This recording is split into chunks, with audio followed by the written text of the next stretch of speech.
नमस्कार विद्यार्थी मित्रो, 11वी अकाउंटिंग अँड ऑफिस मॅनेजमेंटच्या विद्यार्थ्यांना आपण सकाळी कॉलेजमध्ये कॉस्ट अकाउंटंटची माहिती आपण बघितली. त्याच्यामध्ये वेगवेगळ्या प्रकारचे मुद्दे बघितले. तर परत आता घटक चाचणीच्या दृष्टिकोनातून 2-3 प्रश्न मी सांगतो, ते व्यवस्थित ऐका. तुम्हाला सकाळी व्हॉट्सअपवर नोट्स पाठवलेल्या आहेत, त्या तुम्ही लिहून घेऊ शकतात. त्याच्यामध्ये what is mean by costing and stated objectives.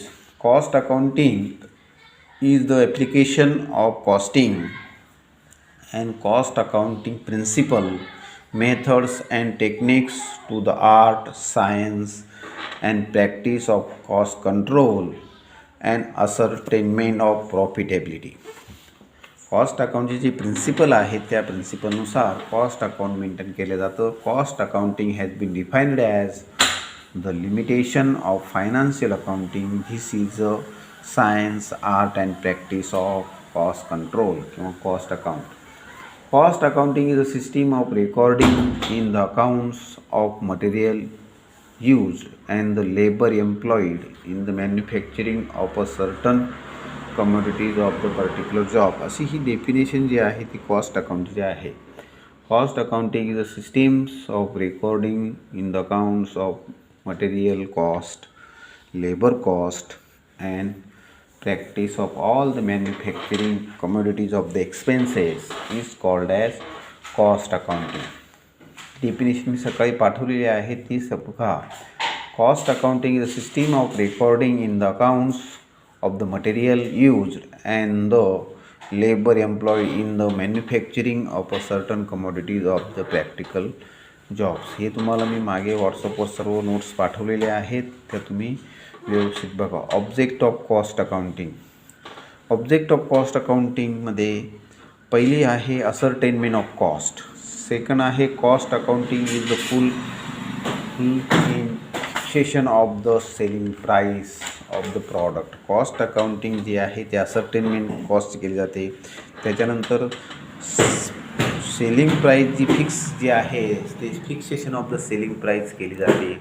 Cost accounting is use for the cost control. Cost accounting जे आहे कॉस्ट कंट्रोल, कॉस्ट अकाउंटचं रेकॉर्ड कंट्रोल केलं जातं. Cost accounting is the useful for the special cost study in investigation. Special इन्व्हेस्टिगेशनसाठी cost accounting जे आहे ते cost अकाउंटिंगची इन्व्हेस्टिगेशन म्हणजे सखोल तपासणी. एखाद्या आयटेमचं मटेरियल, लेबर आणि ओव्हरहेड किंवा इतर याचं सर्व इन्व्हेस्टिगेशन म्हणजे detailed checking of the books of accounts is called as investigation म्हणतात त्याला.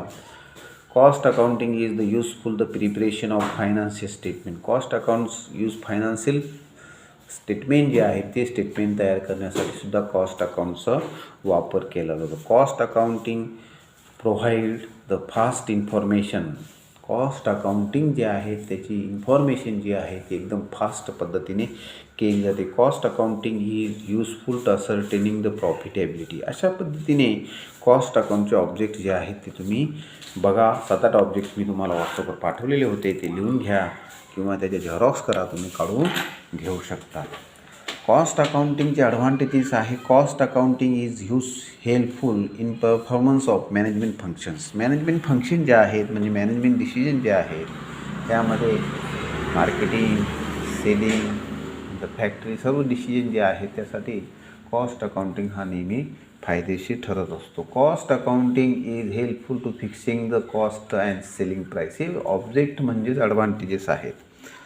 कॉस्ट अकाउंटिंग जे आहे त्यामध्ये जे मार्केट प्राईस जी आहे ती मार्केट प्राईस फिक्स करण्यासाठी कॉस्ट अकाउंटिंगचा हा फायदा होत असतो. Cost accounting is helpful in guide to the reducing price. म्हणजे किंमत कमी करण्यासाठी कॉस्ट अकाउंटिंग जे आहे ते फायदेशीर ठरत असतं. Cost accounting is helpful improve efficiency of the workers. Cost accounting जे आहे ते वर्कर जे आहेत, कामगार जे आहेत, त्यांची कार्यक्षमता जी आहे ती कार्यक्षमता वाढवण्यासाठी कॉस्ट अकाउंटिंगचा नेहमी फायदा होत असतो. Cost accounting he useful system of cost control and stock. Cost accounting जे आहे ते फायदेशीर केव्हा ठरतं? कॉस्ट कंट्रोल जे आहे to material control, to labour control, to overhead control, अशा पद्धतीने कॉस्ट अकाउंट जे आहे ते कंट्रोल केलं जातं आणि स्टॉक शिल्लक माल जे आहे त्या शिल्लक मालाचं सुद्धा कंट्रोलिंग कॉस्ट केलं जातं. Cost accounting is useful in future planning. Future प्लॅनिंगमध्ये जे मॅनेजमेंटचे जे प्लॅनिंग आहे future,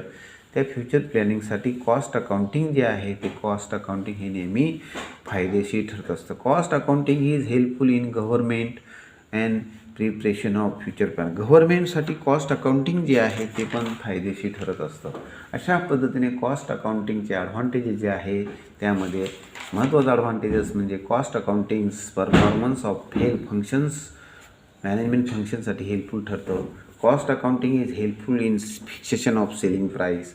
cost accounting is helpful to guides of the management. Cost accounting is helpful to improve म्हणजे वाढवणे, improve efficiency of the work किंवा staff. Cost accounting is useful system of cost control and cost of record.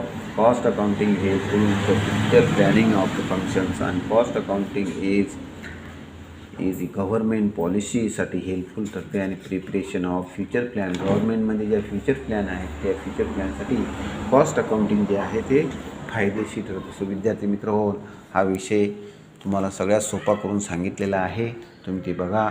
आता element of कॉस्टमध्ये तुम्हाला सांगितलं 3 element material, labour आणि overhead. परत हे फार वेळा झालेला आहे. आता लास्ट लेक्चर याचं घेऊ.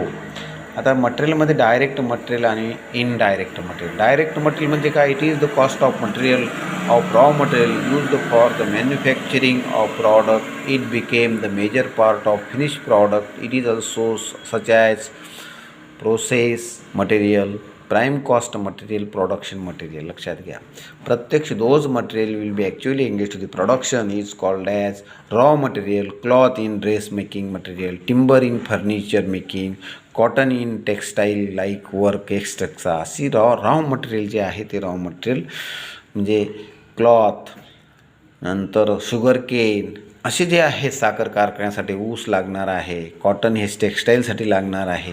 अशा पद्धतीने रॉ मटेरियल जे आहे, रॉ मटेरियलमध्ये कोण includes in raw material all raw material specific purchase for the production. Raw मटेरियलमध्ये काय काय येतं? परचेस, प्रोडक्शनमध्ये purchase, all raw material special purchase stock of specific job. In raw material purchase special for the production. All raw material purchase specifically for primary packing material. म्हणजे primary packing जे आहे, आता कोळसा पॅक करण्यासाठी काय लागणार आहे तुम्हाला, असं जे आहे ते पण रॉ मटेरियलमध्ये येत असतं, लक्षात घ्या. असे जे समावेश जो आहे तो रॉ मटेरियल होता. आता इनडायरेक्ट मटेरियल म्हणजे काय? It is the portion of cost, total cost which cannot be engaged in the production किंवा which cannot be identified the charge directly in the production. म्हणजे डायरेक्टली चार्ज प्रोडक्शनमध्ये होत नाही. It is cost of material other than direct material. Direct material व्यतिरिक्त जे material वापरलं जातं which can not be charge in directly to the product is called as indirect material. For example lubricant oil, लक्षात घ्या, small stools, गम, आपण बघितलं नाही की फेविकॉल्स वगैरे असे जे आहेत, आपण टेबल तयार करण्याचं उदाहरण दिलेले आहे. असं जे सर्व आहे ते म्हणजे indirect material. Indirect material means other than direct material which cannot be identified with the product directly manufactured. लक्षात घ्या. आता डायरेक्ट लेबर मी सांगितलेलं आहे. Direct labour cost consist of wages paid to workers directly engage in converting raw material into finish product. लक्षात घ्या, direct labour म्हणजे काय?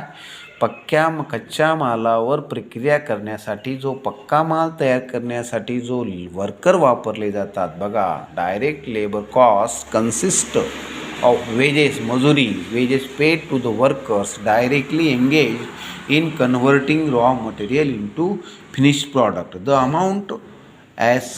Amount can be easily identified directly charged to the product manufacturer. ती amount जी आहे ती direct मॅन्युफॅक्चरिंगमध्ये charge केली जाते. This workers directly engage in the converting raw material into finished product. जे वर्कर कच्च्या मालावर प्रक्रिया करण्यासाठी जे वर्कर काम करतात आणि ते पक्क्या मालात रूपांतर करतात, असा जो समावेश जो आहे तो डायरेक्ट लेबर म्हणतो. लक्षात घ्या. For example direct wages paid to the machine operators. मशीनवर काम करणारा जो ऑपरेटर आहे, shoe maker, wages paid those labour actually engage and exclude production प्रॉडक्टचे जो लेबर जो आहे तो लेबर डायरेक्ट उत्पादनामध्ये भाग घेतो, त्याचा समावेश या डायरेक्ट लेबरमध्ये होतो. आता इनडायरेक्ट लेबर म्हणजे काय?